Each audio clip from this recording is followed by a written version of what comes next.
স্বাগতম সবাইকে West point একাডেমিতে। আজকে আমরা আলোচনা করব অষ্টম শ্রেণীর বাংলার দ্বিতীয় অধ্যায়ে 25 নম্বর পৃষ্ঠার যে ছকটি রয়েছে তার সমাধান নিয়ে।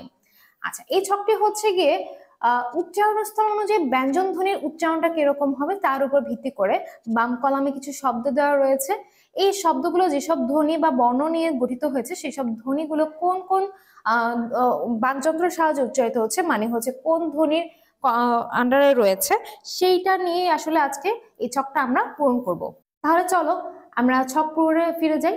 তাহলে গত ক্লাসে আমরা দেখেছিলাম উচ্চারণ স্থান অনুযায়ী ব্যঞ্জন ধ্বনিকে কয়েকটা ভাগে ভাগ করা হয়েছিল। মূলত আমরা 5 ভাগ নিয়ে আলোচনা করেছিলাম: কণ্ঠ ব্যঞ্জন, তালব্য, মূর্ধন্য, দন্ত, অষ্ট ব্যঞ্জন।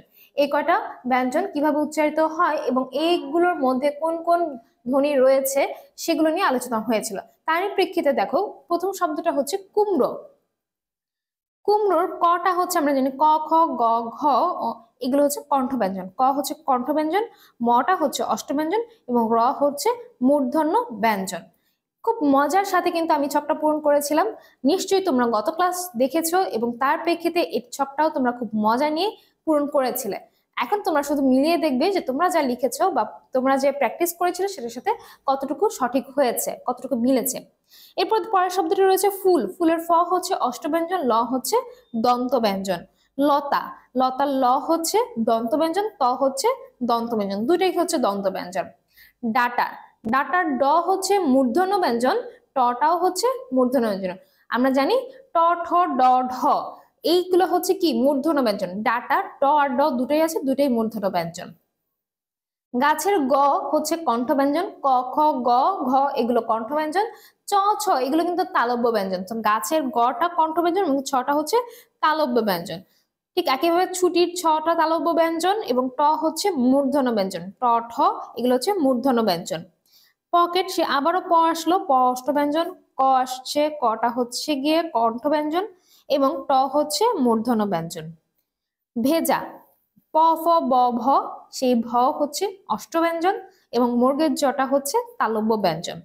দেরির দ দন্ত ব্যঞ্জন, র হচ্ছে মূর্ধন্য ব্যঞ্জন। কথার ক হচ্ছে কণ্ঠ ব্যঞ্জন এবং থ হচ্ছে দন্ত ব্যঞ্জন ধ্বনি। পাগলের প হচ্ছে অষ্টব্যঞ্জন ধ্বনি, গ হচ্ছে কণ্ঠ ব্যঞ্জন ধ্বনি, ল হচ্ছে দন্ত ব্যঞ্জন ধ্বনি। আচ্ছা, সর্বশেষ মুরগির ম অষ্ট ব্যঞ্জন ধ্বনি, রটা হচ্ছে মূর্ধন্য ব্যঞ্জন ধ্বনি, ক হচ্ছে কণ্ঠ ব্যঞ্জন। এই ছিল আমাদের 25 নম্বর পৃষ্ঠার ছকের সমাধান। তোমরা মিলিয়ে দেখো তোমাদেরটা সঠিক হয়েছে কিনা। যদি না হয়ে থাকে আবারও গত ক্লাসের ভিডিওটা দেখে বোঝার চেষ্টা করো এবং তারপর নতুন করে আবার ছকটি নিজে নিজে পূরণ করার চেষ্টা করো। তোমাদের যদি তারপরও এই ব্যঞ্জন ধ্বনি উচ্চারণের স্থান বুঝতে কোথাও কোনো সমস্যা হয়ে থাকে, তোমরা আমাদেরকে ফেসবুক পেজে ইনবক্সে জানাতে পারো অথবা আমাদের গ্রুপে জয়েন করে সেখানেও প্রশ্ন করতে পারো। পেজ এবং গ্রুপের লিঙ্কটা তোমরা ডিসক্রিপশন বক্সে পেয়ে যাবে। তো আজকে ছিল এই পর্যন্তই। পরবর্তী ক্লাসে নতুন টপিকে তোমাদের সঙ্গে আবার আলোচনা হবে। সে পর্যন্ত সবাই ভালো থাকবে। ধন্যবাদ।